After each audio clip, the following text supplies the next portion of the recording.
Bah, si vous voulez, on a toujours dit, moi, la première, égalité homme-femme, mais si on réfléchit bien, l'ordre alphabétique, c'est le F avant le H.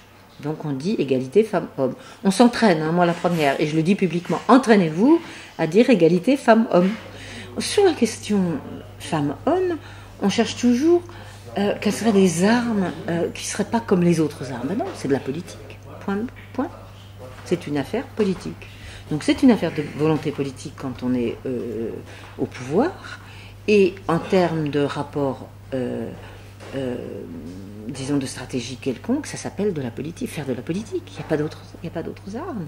Les armes sont les mêmes que pour le reste des choses humaines, c'est-à-dire pour les dominants et les dominés, les exploitants et les exploités, etc., etc., etc. Les armes sont les mêmes, ça s'appelle faire de la politique. Il n'y a pas de 36 façons. J'ai une phrase, parce qu'on me dit, dans les débats parfois, on me dit, il suffit d'appliquer telle ou telle règle, on sait bien qu'on a dans le préambule de la Constitution ce qu'il faut. Je dis, oui, depuis quand l'égalité pousse comme l'herbe verte? Ça, c'est une de mes formules. Depuis quand l'égalité pousse? Moi, parce que pour l'égalité femmes-hommes, il faudrait que ça vienne naturellement. Ah bon? L'égalité, ça pousse comme l'herbe verte. Première nouvelle.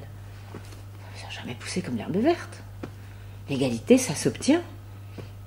Donc ça s'impose